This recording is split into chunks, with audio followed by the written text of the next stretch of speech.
Hi, good morning. My name is Grace Khong. I'm the Rhinology Fellow in Aintree University Hospital in Liverpool, and I'm here to present a study that was done in our institution. It's microwave disinfection of sinus rinse bottles. There is no conflict of interest.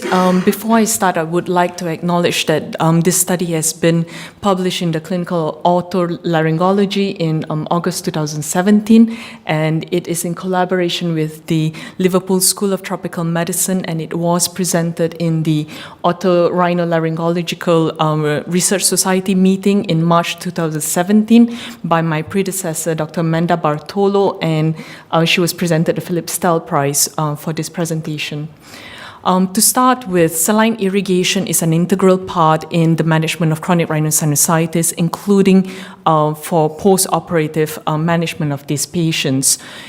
Previous studies have proven that high-volume, low-pressure saline sinonasal irrigation, such as the one that we usually use, NeilMed sinus rinses, has a superior benefit to saline nebulizers or saline sprays. The cause and effect relationship of bacterial contamination of the sinus irrigation fluid causing patients to have postoperative infection is hypothetical, but we do advise patients to clean their bottles.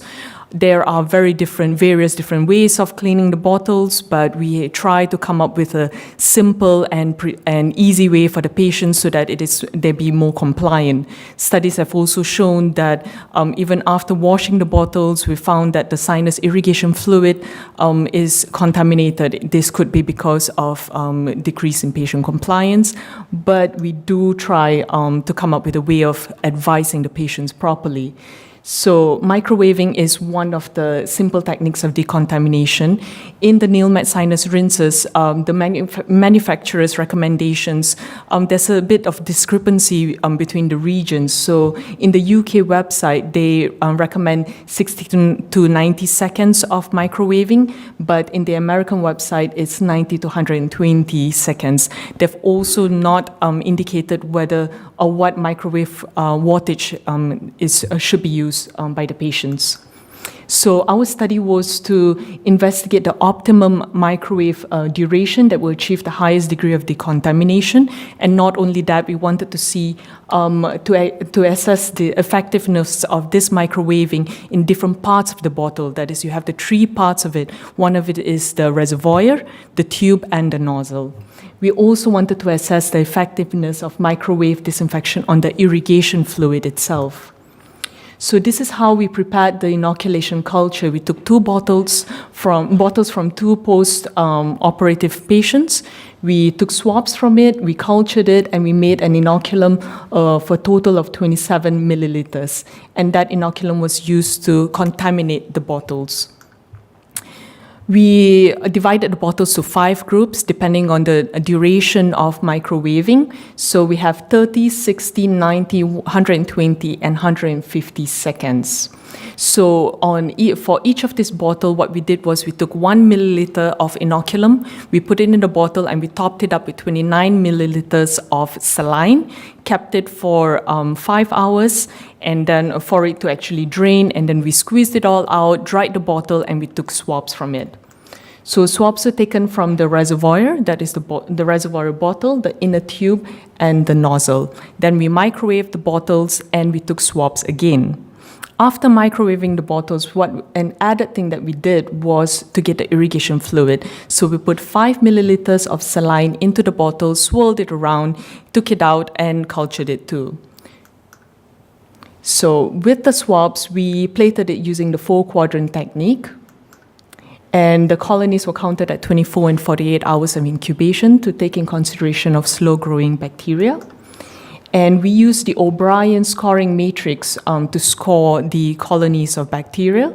And to help us with the calculation of percentage of contamination, we changed it over to a percentage matrix of 0 to 100%. And using subtraction, we calculated the percentage decontamination, that is a drop of the contamination after microwaving for all the bottles.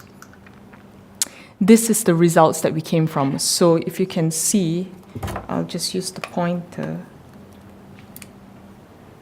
Yeah. So there are two charts here. This is for the 24 hours incubation period and 48 hours. You have on the y-axis, it is the mean decontamination percentage, and on the x-axis is the time of microwaving. So we have three lines here representing the different parts of the bottle. So the line on the top is the tube, the nozzle, and the reservoir. So you can see from these two charts, firstly, there is an incremental increase in the mean decontamination of the bottles with the increase in time. However, it never reaches 100%. Then when you compare 24 and 48 hours, there is a decrease in the mean decontamination. However, it was not statistically significant.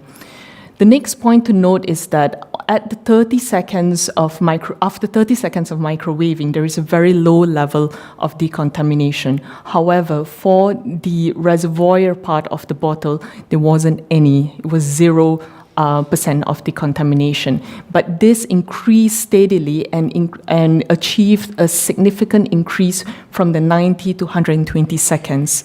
This was almost the same for the tube and the nozzle part of it, although their significant increase was at the 60 to 90 seconds change. In all of the duration of microwaving, the tube always remained the best. It had the highest percentage of decontamination, but the reservoir had the lowest.